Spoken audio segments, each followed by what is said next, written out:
The cottage was a poem written in light and wood. The living area flowed into a small, modern kitchen, and a wall of windows framed a breathtaking view of the Pacific. The ocean was not calm, it was a rolling, churning expanse of slate gray and frothy white, crashing against the black rocks with a relentless, powerful energy. I walked to the sliding glass door and stepped onto the porch. The wind immediately snatched at my hair and clothes, but I didn't mind.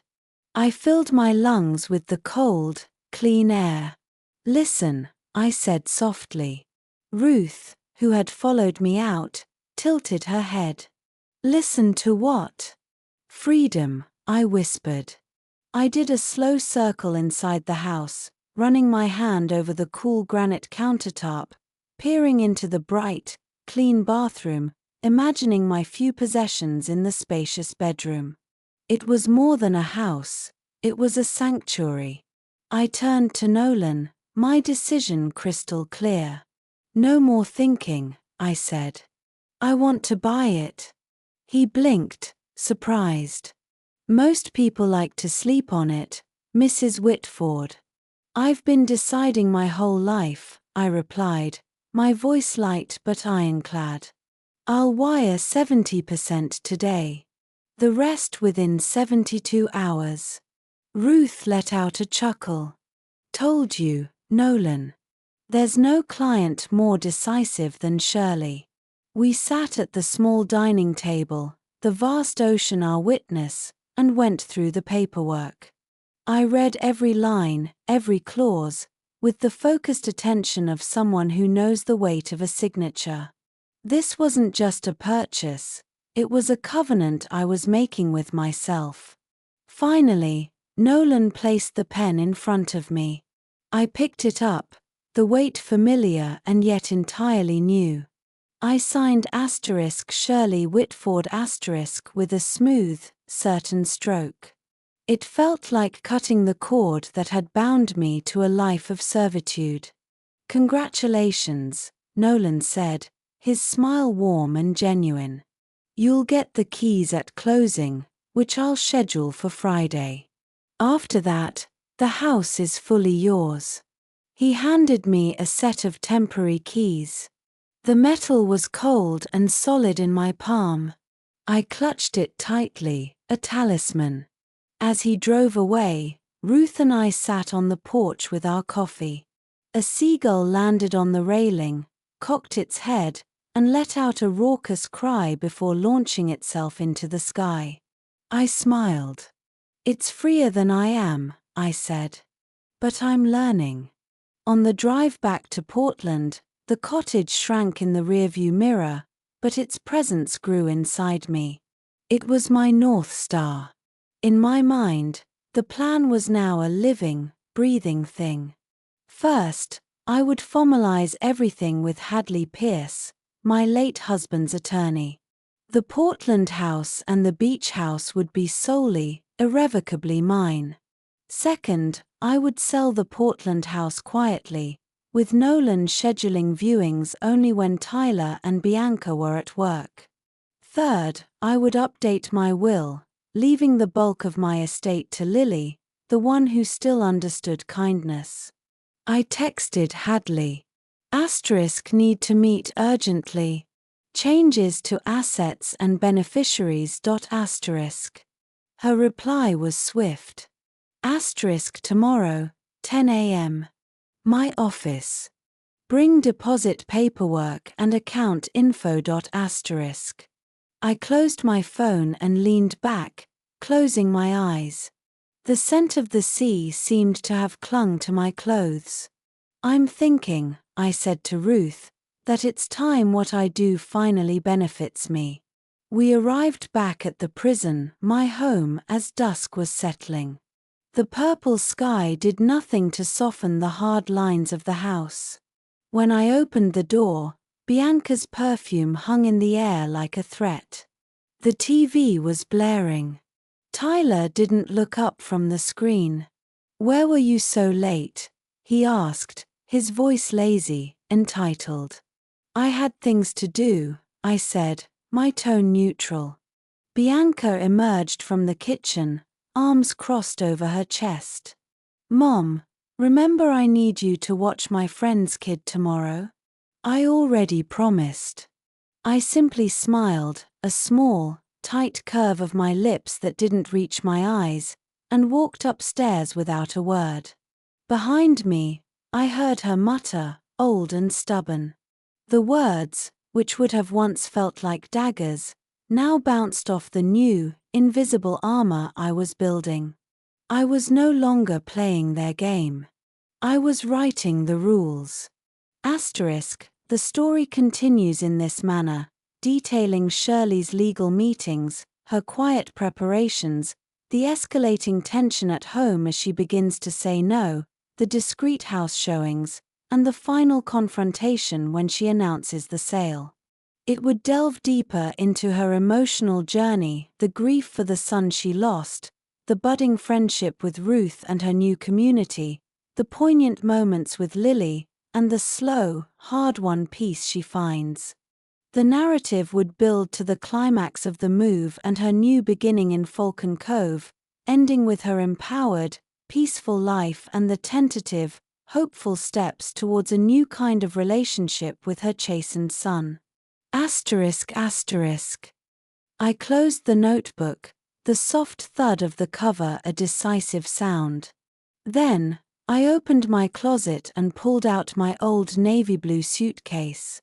I folded my clothes with a ritualistic care. A few simple outfits. My wedding ring, which I had once sold to bail Tyler out of debt and later secretly repurchased.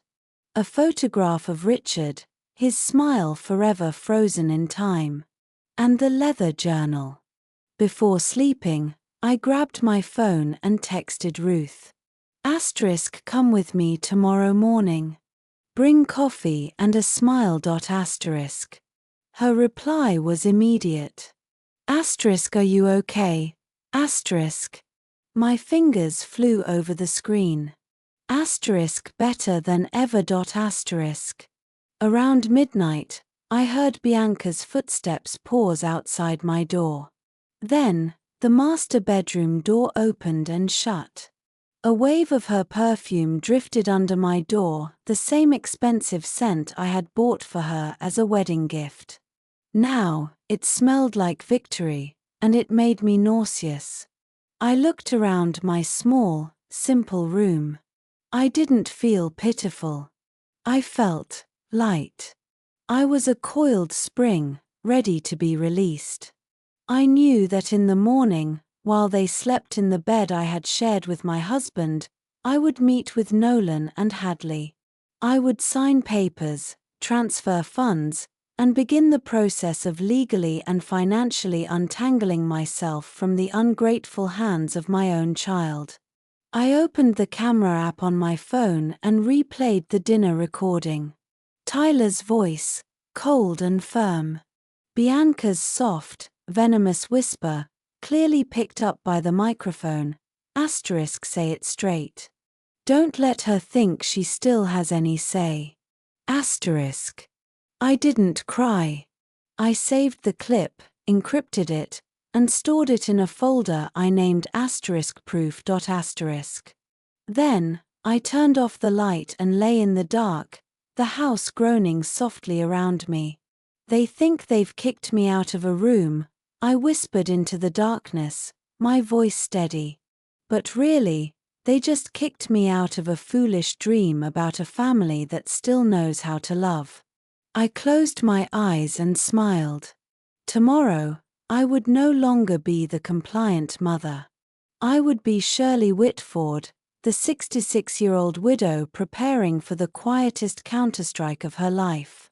Dawn in Portland was a shy, grey affair, the sky streaked with pale lavender and rose.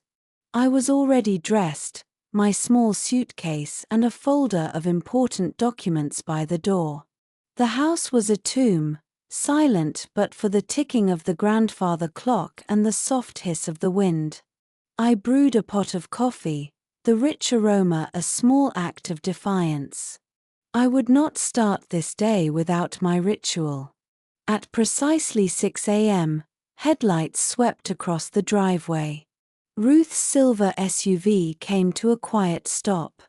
She emerged, her face etched with concern and determination, holding 2 steaming travel mugs. "Ready, Shirley?" she asked, her voice husky with the early hour. I picked up my suitcase. "Ready for a new day, Ruth." We loaded my life into the trunk, a single suitcase and a file folder containing my emancipation. As we pulled away, I didn't look back. I kept my eyes fixed on the road ahead, watching my suburban street, with its manicured lawns and sleeping houses, disappear in the rearview mirror. The drive to Falcon Cove was a journey through a healing landscape.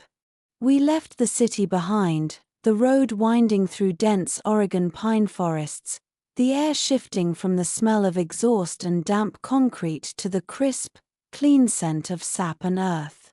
The sun began to filter through the canopy, painting the asphalt with dappled gold. Ruth put on a soft folk station, and for the first time in years, I felt my shoulders relax away from my ears. I leaned my head against the cool glass of the window and breathed. There was no blaring television, no Bianca's condescending tones, no Tyler's grumbling about bills. There was only the open road and the distant, promised whisper of the sea. "It's been a long time since I felt this light," I murmured, more to myself than to Ruth. She glanced over, a knowing smile on her face. "It's the weight of other people's expectations, Shirley. You're finally setting it down." After 2.5 hours, we crested a hill, and the world opened up. Falcon Cove lay nestled against a dramatic coastline, a cluster of white and pale blue houses clinging to the cliffs. The air was tangy with salt, and the roar of the ocean was a constant, powerful hum that vibrated deep in my chest. Nolan Hart was waiting for us in front of the cottage, just as he'd promised. He was a man in his 50s, tall and kind-faced, with a quiet professionalism I immediately trusted. "Mrs. Whitford," he said, shaking my hand firmly. "It's a pleasure. The photos don't do it justice." He opened the front door, and a wave of newness washed over me, the scent of fresh paint and pine mixed with the undeniable breath of the sea. I stepped inside slowly, reverently. They did not expect the woman who looked up, her gaze steady, and directed it not at them, but at the small, dark eye of the camera I had hidden behind the potted orchid on the bookshelf last week. A security measure, I'd told myself, after Bianca had started tidying my private drawers. But the truth was, I needed proof. And now, it was recording. It was capturing every word, every smug glance, every complicit silence. My heart was a block of ice, but my mind was a scalpel. "Fine," I said, my voice unnervingly calm, a flat lake after a storm. "I'll move." The surprise on Tyler's face was almost comical. Bianca let out a soft, breathy laugh, quickly disguised as a cough. They thought it was surrender. What they didn't see was my other hand, under the shelter of the tablecloth, quietly unlocking my phone. My thumb moved with a life of its own, tapping the screen. An email from Nolan Hart, a real estate agent, glowed back at me. Asterisk deposit confirmed for Cliffside House, Cannon Beach. Asterisk below it, a calendar notification. Asterisk 9:00 a.m. Hadley Pierce, Esquire. Asterisk. A plan, meticulously formed over weeks of quiet desperation, was now set in motion. I looked at my son, at the stranger he had become, and I offered a faint, ghost of a smile. They had just kicked me out of a room. Little did they know, they had just kicked me out of my own foolish dream, and in doing so, had unleashed a mother's quiet, calculated fury. The laughter from the living room was a jarring, dissonant sound. They were watching television, the canned laughter of a sitcom mingling with their own, as if the scene at the dinner table had been nothing more than a commercial break. I stood at the sink, my hands submerged in soapy water, washing the very plates from which they had just eaten the meal I'd prepared. Each clink of a plate, each slosh of water, was a metronome counting down the seconds until my escape. I could feel Bianca's presence before she even spoke. "Leave those, Mom," she said, her voice dripping with a false, syrupy concern. "You should rest. I'll finish up." Rest. That was her word for being sidelined, for being rendered obsolete. For months, rest had meant I wasn't allowed to cook my own meals, rearrange my own furniture, or exist in my own space without her commentary. I didn't turn around. "I'm perfectly capable of washing a few dishes, Bianca." I heard her sharp intake of breath. I had never directly refused her before. Out of the corner of my eye, I saw her cross her arms, the silk of her blouse rustling. "Suit yourself," she said, the sweetness evaporating from her tone. "I was just trying to help. You have to get an early start moving your things to the garage, after all."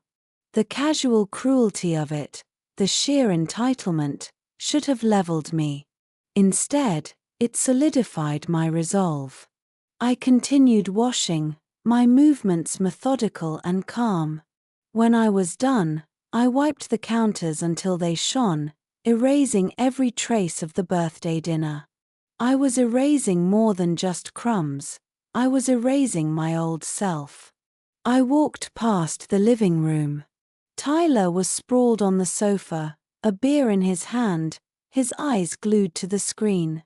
He didn't look at me. I was already a ghost in my own home. The room they had relegated me to was the old family room, converted into a makeshift bedroom after Richard passed. It was simple, tidy, and held none of the history of the master bedroom. It smelled of dust and loneliness. But tonight, it felt like a cocoon. I closed the door and leaned against it, finally allowing myself a single, shuddering breath. Then I moved to the bed and opened my laptop. The screen glowed to life, illuminating my determined face. I opened the email with the photos of the cliffside house. It was a small, white clapboard cottage perched on the edge of the world in Falcon Cove. It had 2 bedrooms, a large window facing the ocean, and a porch that seemed to beckon. My best friend, Ruth, had sent me the listing 2 weeks ago with a note. "You should see this one, Shirley. It's small, but it feels like freedom." Back then, I'd laughed it off, a sad, hollow sound. Freedom? At 66. I was a widow, a mother, a grandmother. My life was supposed to be about quiet endurance. But as I stared at the image of that porch, with the wild, untamed sea behind it, I understood. What was truly terrifying wasn't starting over. It was staying in a place where you were treated like an inconvenient piece of furniture. I opened a small, leather-bound notebook, a gift from Richard. In my precise handwriting, I began to write. The numbers are stark testimony to my life's work and its exploitation. Portland house estimated sale, $600,000. Amount Tyler owes for tuition, $58,000. Unpaid. Credit card debt of his I paid, $15,000. Savings, separate account enough for the beach house outright. The scent of rosemary and roasted chicken, a fragrance I'd crafted for over 40 years, usually filled me with a sense of profound accomplishment. Tonight, it felt like a funeral shroud. The golden brown skin of the bird, glistening under the warm light of the dining room chandelier, seemed to mock me. This was Tyler's favorite meal, the one he'd requested every birthday since he was 10 years old. I'd spent the afternoon preparing it with a desperate, hopeful heart, each chop of the herbs, each basting of the butter, a silent prayer that this meal, this tradition, would remind him of who we used to be. The table was set with my best china, the delicate floral pattern a relic of a happier time. My husband Richard's empty chair at the head of the table was a ghost I'd learned to live with, but tonight its absence felt more like a scream. Tyler sat in it now, my son, a man of 38, his face illuminated by the screen of his phone, which he scrolled through with a detached indifference that made my soul ache. Beside him, Bianca, my daughter-in-law, was a vision of cool elegance in a silk blouse. Her lips were perpetually curved in a small, smug smile, as if she were privy to a delightful secret from which the rest of us were excluded.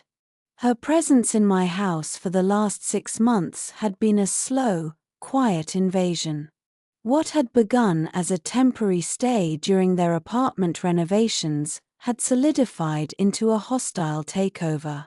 My kitchen, once the warm, beating heart of my home, now felt like her stage. My spices had been rearranged, my curtains replaced with stark, modern ones, and the very air smelled of her expensive, cloying perfume. Also at the table was my sister-in-law, Colette, her eyes fixed firmly on her plate, and her daughter, my sweet niece Lily, who was pushing her mashed potatoes around, her youthful face pinched with discomfort. The only sounds were the sterile clinks of silverware on porcelain and the oppressive weight of the silence. I looked at Tyler, really looked at him. I saw the little boy whose scraped knees I'd kissed, whose science projects I'd stayed up all night helping, whose college tuition I'd paid for with double shifts at the garment factory. I saw the man whose wedding I'd poured my savings into, whose first house I'd helped secure. I had bent my back, my life, my very identity, to feed and educate him, to give him a foundation. And now, he felt like a stranger occupying my dining room. He finally set his phone down, clearing his throat. The sound was like a gunshot in the quiet room. "Mom," he began, his voice unnervingly casual, as if he were commenting on the weather. "We need to talk about the sleeping arrangements." My fork stilled mid-air. I looked at him, a cold dread beginning to pool in my stomach. Bianca gave a slight, encouraging nod, her eyes glinting. Tyler took a sip of water. "The garage," he said, each word enunciated with a chilling clarity. "We've cleaned it out. It's dry, and we can run a space heater in there. It'll be fine. Bianca and I need more space in the master, and frankly, you're hardly using it." The words hung in the air, sucking all the oxygen from the room. Mom has to give the master bedroom to my wife and move down to the garage tonight. He said it. He actually said it. My own son, the child I had carried and nurtured, was formally evicting me from my own bedroom, from the room I had shared with his father, the room that held the last echoes of my marriage, my life. My throat tightened, the lovingly prepared roast chicken turning to ash in my mouth. I saw Colette flinch, her gaze darting towards me for a fraction of a second before returning to her plate, a flush of shame coloring her cheeks.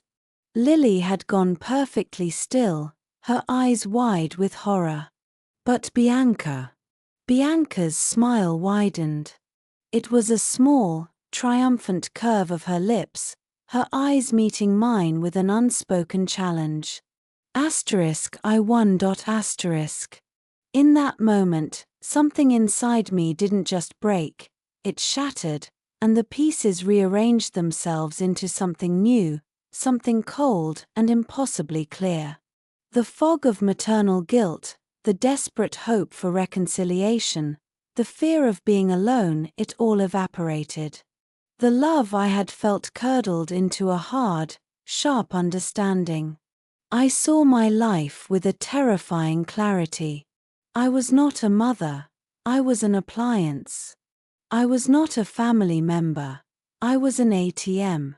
And they had just kicked the machine, expecting it to dispense one more withdrawal, my dignity. Slowly, deliberately, I set my linen napkin on the table.